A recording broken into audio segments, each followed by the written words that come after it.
Assalamualaikum warahmatullahi wabarakatuh. Waalaikumsalam warahmatullahi wabarakatuh. Sepertinya salamnya kurang semangat.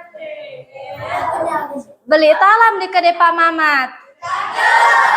Kedainya tutup bikin darah tinggi. Kalau salamnya kurang semangat, tentu saya akan ulangi sekali lagi.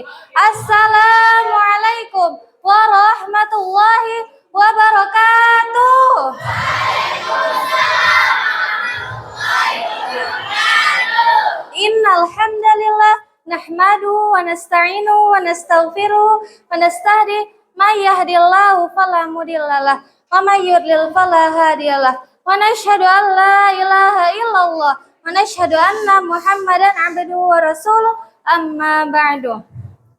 Yang pertama dan yang paling utama, marilah kita panjatkan puja-puji syukur kita atas kehadiran Allah Subhanahu wa taala yang telah memberikan kita beribu-ribu nikmat, yaitu nikmat kesehatan, iman, Islam, sehingga kita bisa berkumpul di tempat yang berbahagia ini. Salawat bertangkaikan salam, tak lupa pula kita hadiahkan kepada Nabi besar kita, Nabi Muhammad sallallahu alaihi wasallam. Al-Mukarram Al-Mukhtaram Mudirul Ma'had Birrul Walidain Al-Ustad Ahmad Rajo Hasibuan SPD Al-Hafiz. Al-Mukarram Al-Mukhtaram Ra'isul Muassasa Al-Ustad Anwar Syaputra Halwa SPD Al-Hafiz. Al-Mukarram Al-Mukhtaram Asatis wal Asatizah Al-Ahibba Asdiqai fi sabilillah. Berdiri saya di sini bukan hanya sekedar berdiri, tapi berdiri saya di sini adalah ingin berpidato singkat yang berjudul Berislam lantaran disebut nama Allah.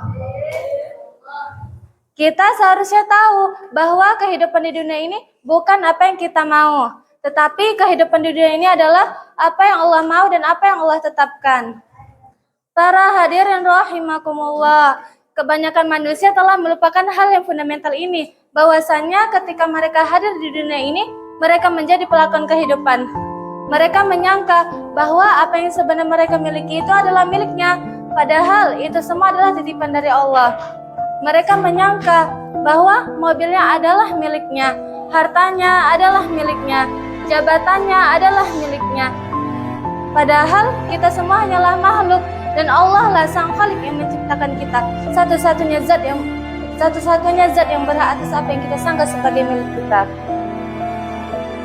Setelah kita tahu bahwa kehidupan ini adalah milik Allah, kita seharusnya paham bahwa angin tak pernah berkehendak sesuai hati kita. Terkadang kita menginginkan angin itu bertiup ke arah utara, tetapi angin itu malah bertiup ke arah selatan. Terkadang kita juga menginginkan angin itu bertiup sepoi-sepoi, tetapi angin itu justru datang kencang sehingga membuat bangunan roboh di sekitarnya. Disitulah kita paham bahwa kehidupan ini adalah milik Allah. Allah lah yang mengatur dan Allah lah yang memilikinya. Para hadirin rahimakumullah, setelah kita yakin bahwa kehidupan ini adalah milik Allah, seharusnya yang kita pikirkan dalam pikiran kita bukan apa yang kita inginkan, tetapi yang seharusnya yang dipikirkan dalam pikiran kita adalah apa yang Allah ridhai. Selanjutnya, keyakinan itu akan membawa kepada pemahaman bahwa seberapapun problematika yang kita hadapi di dunia ini pasti ada Allah dalam kehidupan kita. Salah satu hal yang besar dalam kehidupan kita adalah kita harus tahu dan yakin bahwa Allah bersama dalam jalan titian kita dan Allah bersama dalam setiap wisat kita. Orang yang paling tenang adalah orang yang yakin dan tahu bahwa Allah bersama dalam kehidupannya. Mari kita pahami dalam kisah indah Rasulullah SAW, di mana Allah telah menjadi bagian dari hidupnya yang tak terpisahkan. Diriwayatkan dari Al-Bukhari, juga disebutkan dari Jabir radhiyallahu anhu berkata, kami bersama Rasulullah di Zatul Riqa. Ketika kami menemukan tempat beristirahat, kami persilahkan beliau untuk beristirahat di situ. Kemudian kami mencari tempat beristirahat masing-masing. Di pohon itu pula beliau meletakkan pedangnya. Kemudian salah seorang musyrikin mengambil pedang beliau. Ia adalah Da'sur, sang pemegang pedang yang tak pernah terlepas dari tangannya yang perkasa. Da'sur berkata, apakah engkau takut kepadaku? Rasulullah menjawab, tidak. Man yamna'uka minni, siapa yang menghalangimu dari senjataku? Allah, jawab Rasulullah. Tenang tapi penuh keimanan. Kata-kata Rasulullah bukanlah lip service. Kata-kata Rasulullah bukanlah kata yang keluar yang dari lisan, namun kata-kata Rasulullah adalah kata yang bersemayam dalam bilik hati, kemudian keluar dari lisan dan bergetarkan ketika diucapkan. Para hadirin rahimakumullah, apa yang terjadi ketika Da'sur mendengar kalimat Allah? Tangannya bergetar. Tangannya bergetar. Inilah salah satu hal yang tak disangkakan oleh orang musyrik ini. Allah memasukkan rasa takut ke dalam hatinya sehingga membuat tangannya bergetar dan menjatuhkan pedang yang digenggamnya ke tanah. Lalu ia duduk bersimpuh di hadapan Rasulullah. Kemudian Rasulullah mengambil pedang tersebut dan kembali menodongnya kepada Da'sur. Rasulullah berkata, sekarang siapa yang akan menghalangimu dari pedang ini? Peristiwa ini telah dicatat dalam sejarah. Peristiwa ini memberikan makna bahwa salah satu di antara hal yang besar ini, bahwa semuanya adalah milik Allah. Setiap problematika yang dihadapi oleh manusia beriman dan setiap masalahnya pasti akan diselesaikan oleh Allah. Allah adalah sumber kekuatan. Selama manusia yakin dan tahu bahwa Allah adalah sumber pertolongan bagi kehidupan manusia yang serba lemah ini. Ini wajib dipahami. Ini harus menjadi bahasa yang terasa kuat dalam hati dan tertancap kuat dalam jiwa.